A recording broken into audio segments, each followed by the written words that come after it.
नमस्कार दोस्तों, मैं एडवोकेट सरदार हरकिशन सिंह आज आपको सूचना का अधिकार अधिनियम 2005 उसका जो अध्याय है 1 जिसमें नाम दिया गया है प्रारंभिक, और हम बात करेंगे आज धारा 1 और 2 के बारे में।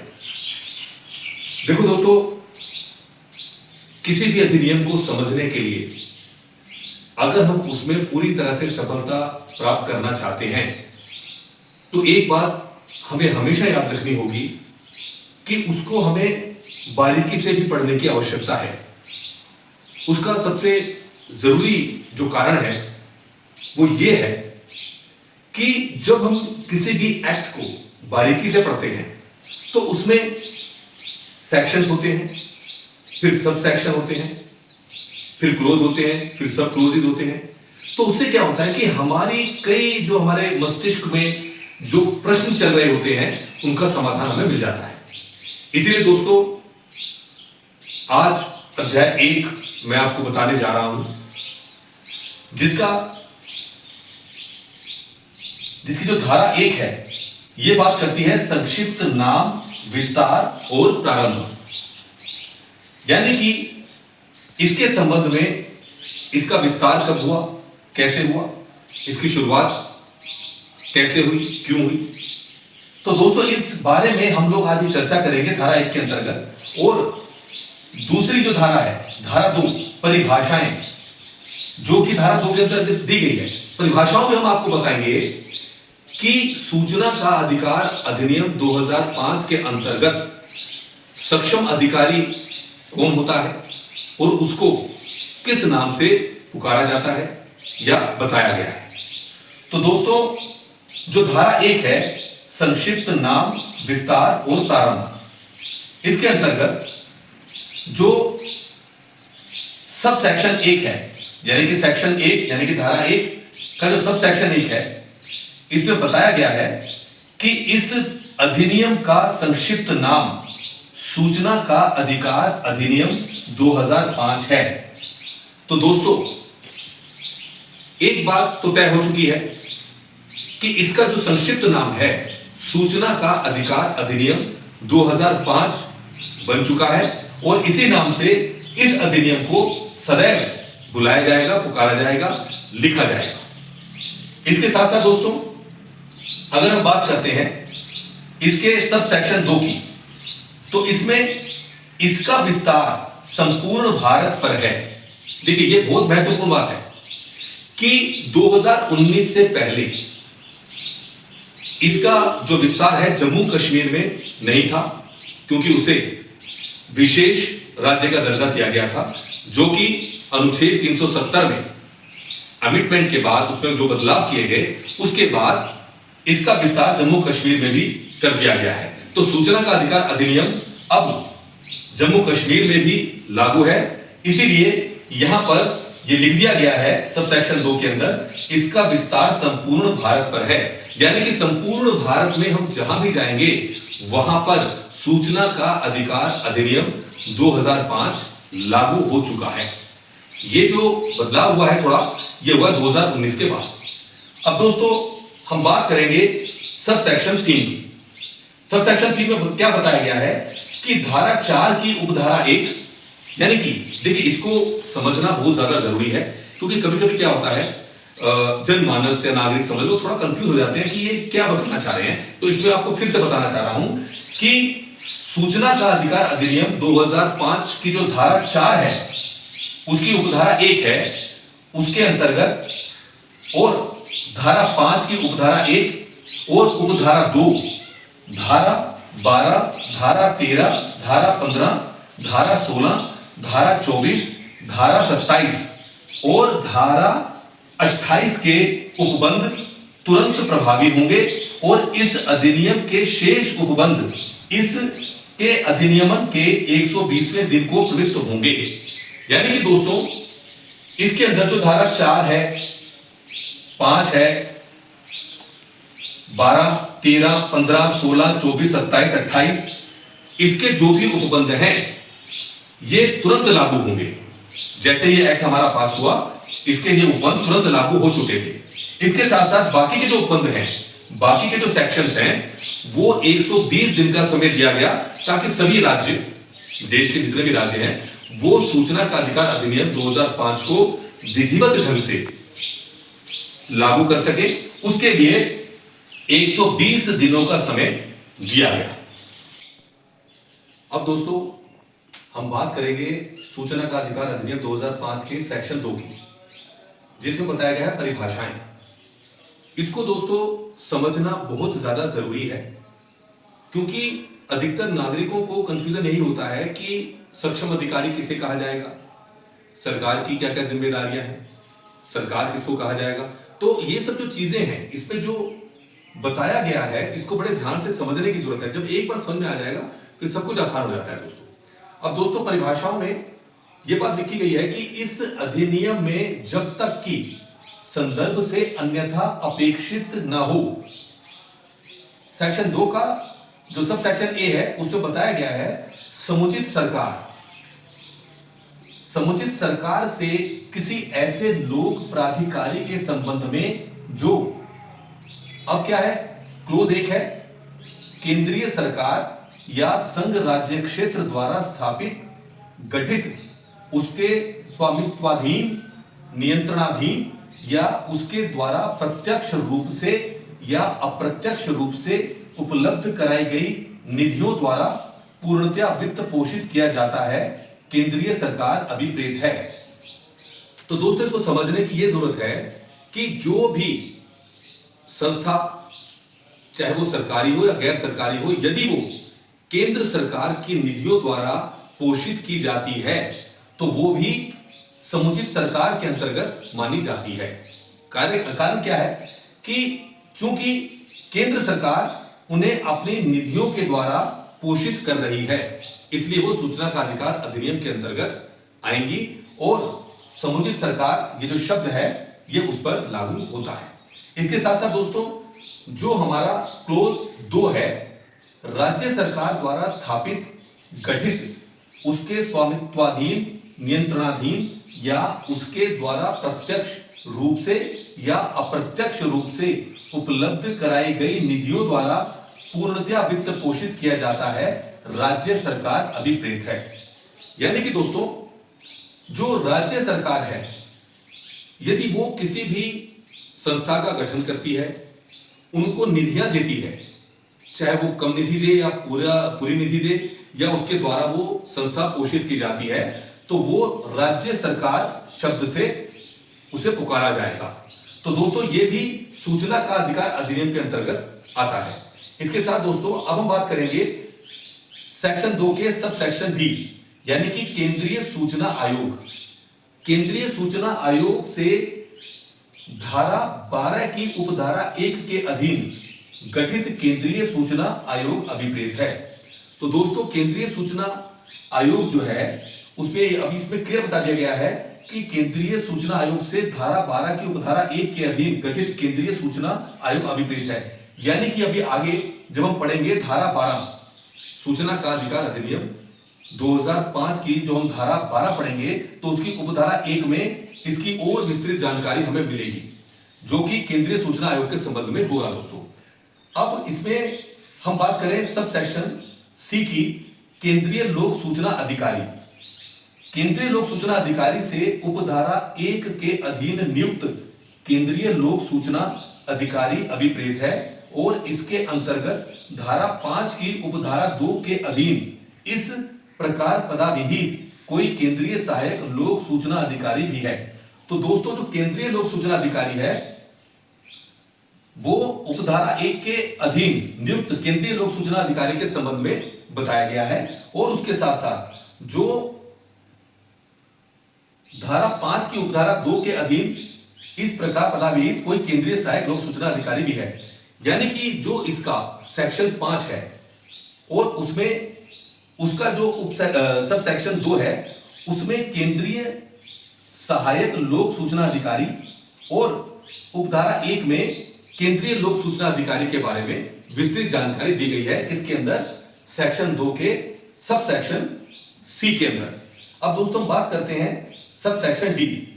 मुख्य सूचना आयुक्त और सूचना आयुक्त से धारा 12 की उपधारा 3 के अधीन नियुक्त मुख्य सूचना आयुक्त अभिप्रेत है। तो यानी कि दोस्तों सूचना का अधिकार अधिनियम 2005 की जो धारा 12 है और उसके उपधारा 3 के अंतर्गत मुख्य सूचना आयुक्त और सूचना आयुक्त के विषय में विस्तृत जानकारी दी गई है, जो कि हम आगामी जो हमारी वीडियोस बनेगी उसमें और विस्तृत जानकारी आपको दी जाएगी।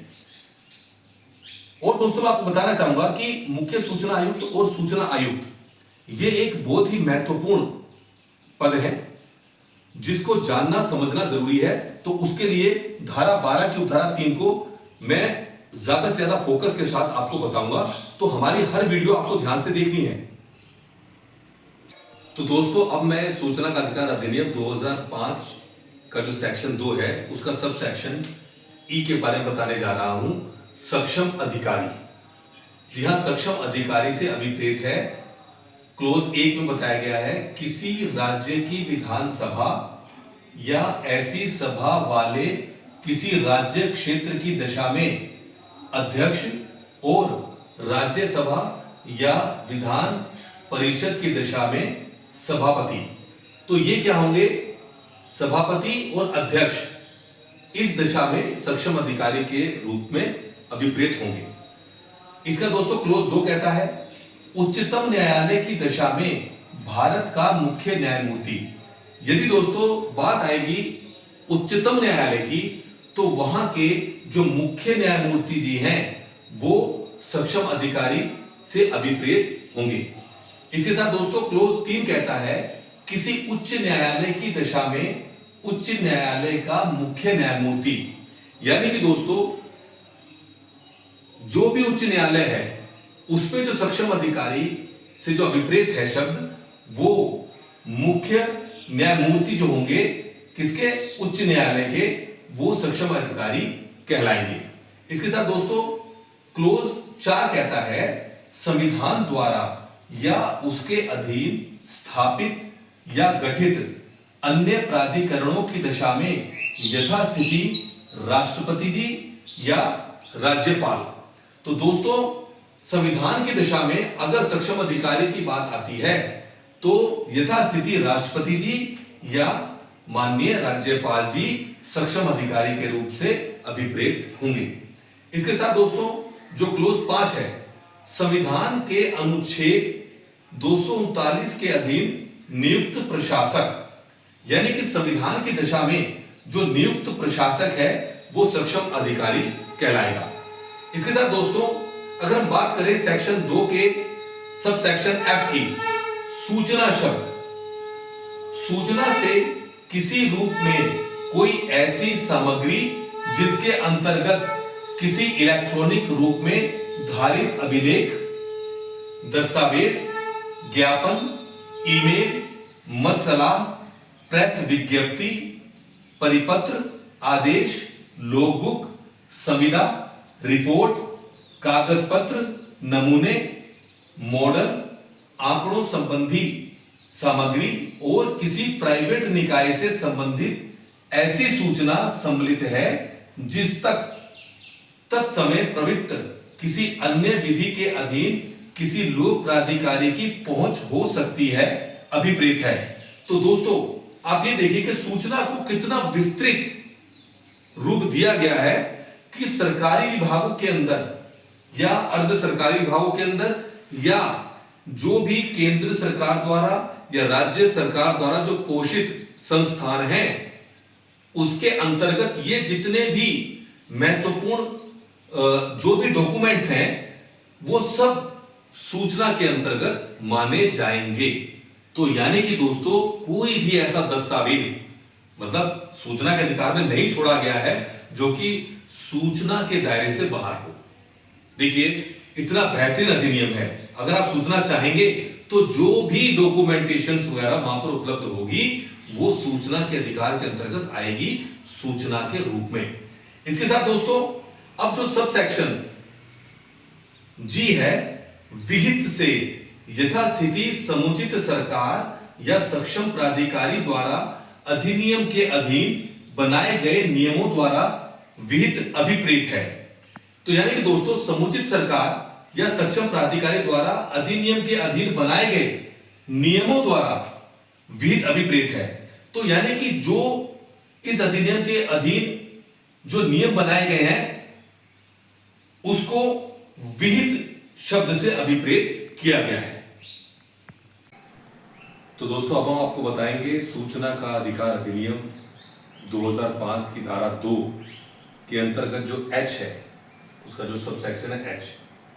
तो दोस्तों 2H के अंदर क्या बताया गया है, लोक प्राधिकारी से, इसका क्लोज ए बोलता है संविधान द्वारा या उसके अधीन, यानी कि दोस्तों संविधान द्वारा या उसके अधीन यदि किसी को भी नियुक्त किया जाता है तो वो लोक प्राधिकारी कहलाएगा।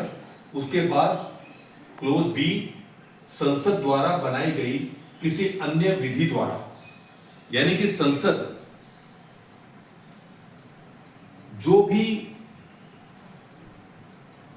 एक्ट बनाएगी उसके अंदर जिसको भी नियुक्त किया जाएगा, जिसको अधिकारी के रूप में नियुक्त किया जाएगा, तो वो लोक प्राधिकारी कहलाएगा। उसके साथ साथ या फिर किसी अन्य विधि के द्वारा, यानी कि विधि या संसद के द्वारा यदि किसी को प्राधिकारी के रूप में नियुक्त किया जाएगा तो वो लोक प्राधिकारी कहलाएगा।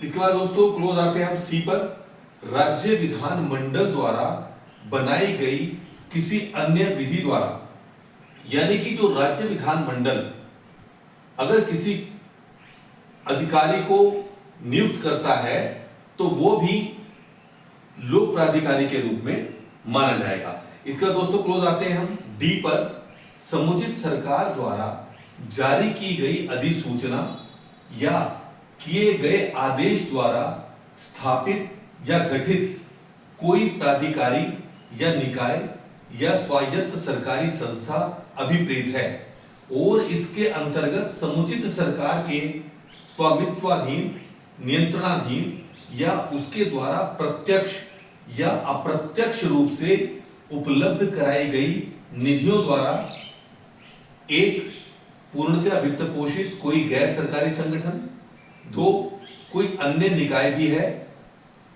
सुभाष चंद्र, अब देखो दोस्तों इसमें यह बताया गया है कि यदि सरकारी विभाग द्वारा या सरकार के अंतर्गत यदि किसी को भी वित्त पोषित किया जाता है, चाहे वो कोई भी संगठन हो, हालांकि मैंने पहले भी एक छोटा सा आपको क्लू दिया था, चाहे वो गैर सरकारी संगठन ही क्यों ना हो, अगर उसको वित्त पोषित किया जाता है तो वो भी आरटी एक्ट 2005 के अंतर्गत आता है, तो वहां से भी हम सूचनाएं प्राप्त कर सकते हैं। इसके साथ साथ दोस्तों दूसरा है, जैसे पहला मैंने आपको बताया कि पहला है पूर्णतः वित्त पोषित कोई गैर सरकारी संगठन, यानी कि जिसको पूरी तरह से वित्त पोषित किया जाता है, यानी कि पूरी तरह से जिसको फाइनेंस किया जाता है, किसके द्वारा, सरकार के द्वारा, या ये जो हमने बताया है इसके अंतर्गत, तो वो भी आरटी एक्ट के अंतर्गत आएगा। दूसरा है कोई अन्य निकाय भी है, यानी कोई अन्य निकाय, जैसे इसके अंदर एक वाह था, सुभाष चंद्र अग्रवाल बनाम office of the attorney general of India के बाद में दिल्ली उच्च न्यायालय की 2 न्यायाधीशों की पीठ ने यह अभी निर्धारित किया कि भारत के महान्यायवादी का पद सूचना के अधिकार अधिनियम 2005 की धारा 2 के अंतर्गत लोक प्राधिकारी की परिभाषा के अंतर्गत नहीं आता है। तो दोस्तों हमें क्या लगता है कि कभी कभी हर अधिकारी, हर प्राधिकारी सूचना का अधिकार अधिनियम के अंतर्गत आता है, लेकिन ऐसा नहीं है। कभी कभी क्या होता है कि कभी हमें किसी को हायर भी करना पड़ता है, लेकिन वो अगर पूर्णतया सरकार के द्वारा वित्त पोषित नहीं है तो वो उसमें नहीं आता। तो इस वाद के अंदर, यानी कि सुभाष चंद्र अग्रवाल बनाम office of the attorney general of India के बाद में दिल्ली उच्च न्यायालय ने बताया कि जिसके अंदर मैं बताना चाहूंगा कि 2 न्यायाधीशों की पीठ ने यह अभी निर्धारित किया, यानी कि उसके अंदर 2 न्यायाधीशों की पीठ थी जिसने निर्धारित किया कि भारत के महान्यायवादी का पद सूचना के अधिकार अधिनियम 2005 की धारा 2 के अंतर्गत लोक प्राधिकारी की परिभाषा के अंतर्गत नहीं आता है। तो दोस्तों, हमें जब सूचना का अधिकार अधिनियम पर जब हम स्टडी करेंगे, जब जानेंगे, तो जितना हम इसको स्टडी करेंगे उसके लिए मैंने जैसे आपको बताया कि हमें सेक्शन, सब सेक्शन, क्लोज, सब क्लोज क्यों पढ़ने चाहिए। उसके साथ साथ कभी कभी हमें बीच बीच में जो माननीय सर्वोच्च न्यायालय के द्वारा या उच्च न्यायालय के द्वारा जो भी आदेश पारित हुए हैं वो भी जानने जरूरी हैं, क्योंकि कभी कभी हमें लगता है कि ये अधिकारी या ये प्राधिकारी भी सूचना का अधिकार अधिनियम के अंतर्गत आएगा, लेकिन वो वाद हमें हेल्प करते हैं कि कौन उसके अंतर्गत आता है, कौन नहीं आता है। वो एक लंबे केस के बाद हमें उसकी जानकारी प्राप्त होती है, जो कि इस बात के अंदर सुभाष चंद्र अग्रवाल बनाम office of the attorney general of India के बाद में दिल्ली उच्च न्यायालय ने कि जो 2 न्यायाधीशों ने ये निर्णय लिया और ये बताया कि जो भारत के महान्यायवादी का पद सूचना के अधिकार अधिनियम 2005 की धारा 2 के अंतर्गत लोक प्राधिकारी की परिभाषा के अंतर्गत नहीं आता है। तो दोस्तों, सेक्शन 2I क्या कहता है अभिलेख के बारे में।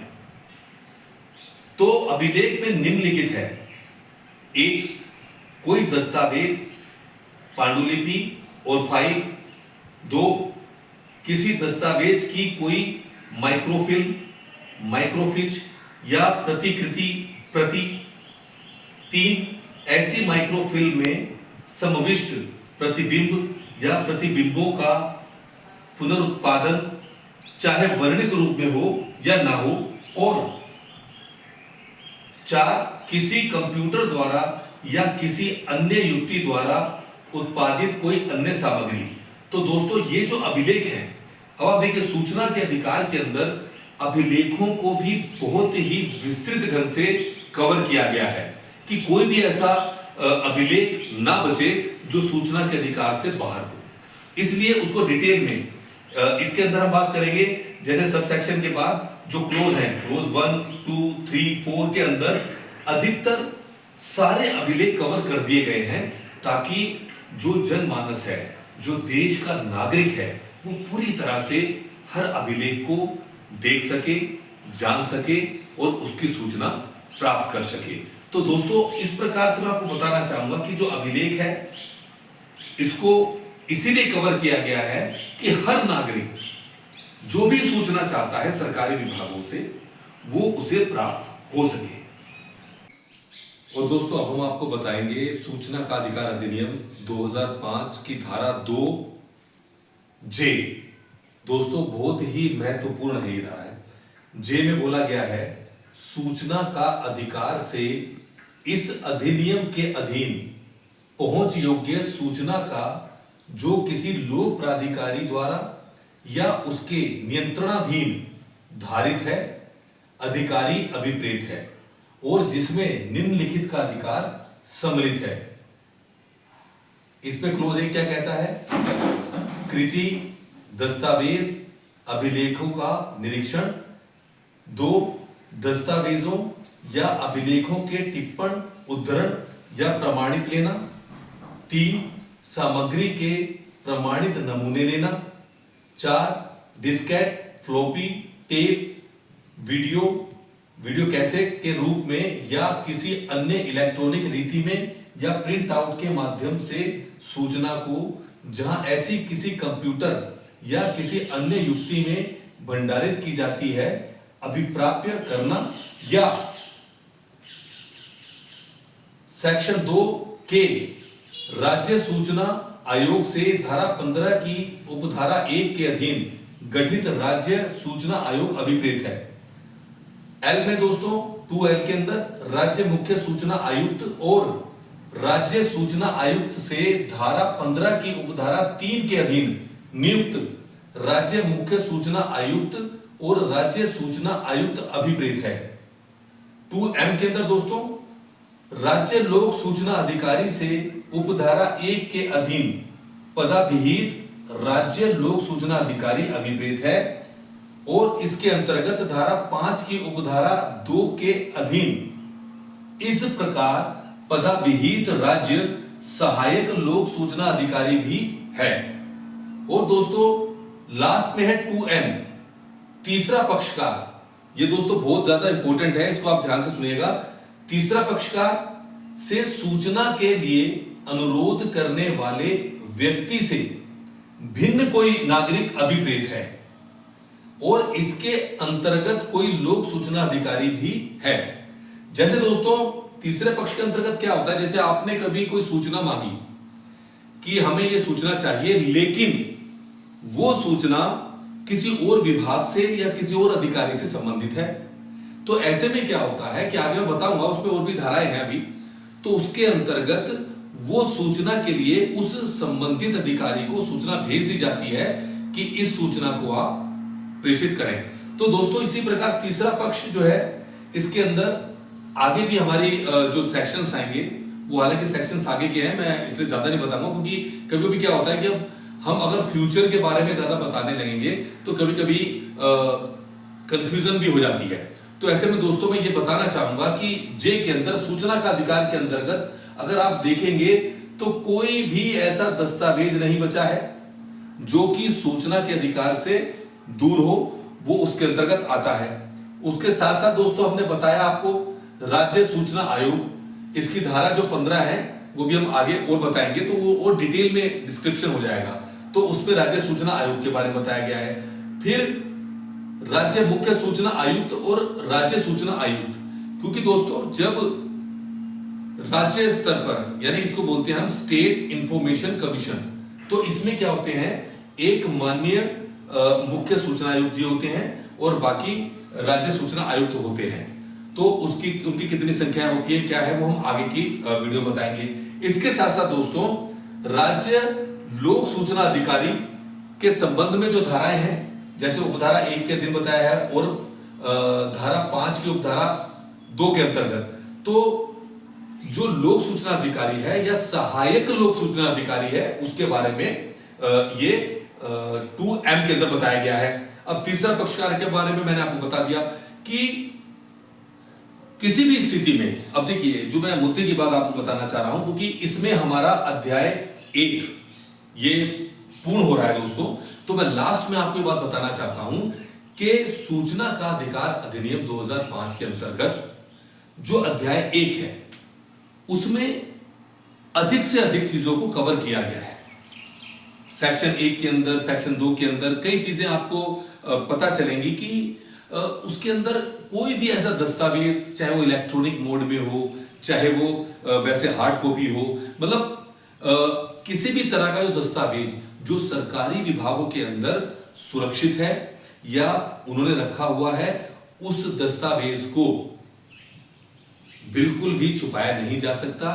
अगर कोई भी नागरिक अपने अंदर उत्सुकता रखता है, कुछ जानना चाहता है, तो वो अगर आवेदन करता है सूचना का अधिकार अधिनियम 2005 के अंतर्गत, तो ये सारी सूचनाएं जो इसमें बताई गई हैं, खास तौर से सेक्शन 2 के अंदर और उसके जो सब सेक्शन है, या मैंने अभी क्लोजेस की बात की, तो वो सारी सूचनाएं जनमानस को देनी ही होगी। हाँ, आगे हम आपको ये भी बताएंगे कि कुछ ऐसी भी सूचनाएं होती हैं जो कि राष्ट्र की गरिमा को लेकर के हैं या किसी की कोई व्यक्तिगत सूचना है, तो उसको मतलब डिस्क्लोज नहीं किया जा सकता। उसके भी कई रीजंस हैं, कई कारण हैं, जैसे सशस्त्र बल के बारे में है, तो हम आगे भविष्य में बताएंगे। तो दोस्तों मैं आपको बताना चाहूंगा कि अध्याय 1 आज हमने ये पूर्ण किया है, और मैं आपको ये बताना चाहूंगा कि मुझे बहुत ही खुशी है कि पिछले लगभग 2 दिनों के अंदर लगभग जो मैंने चेक किया था यूट्यूब पर, अप्रोक्सीमेट 1500 अलग अलग वीडियोस, मतलब 1500 व्यूज अलग अलग वीडियोस के अंदर मैंने देखा, तो मुझे बहुत इसकी खुशी है दोस्तों। बस दोस्तों मैं ये कहना चाहता हूँ कि हम और हमारी टीम इसमें पूरा प्रयास करती है। अब देखिए इसको लिखने में भी समय लगता है, इसको समझने में, इसको बताने में हमारे भी एफर्ट्स लगते हैं।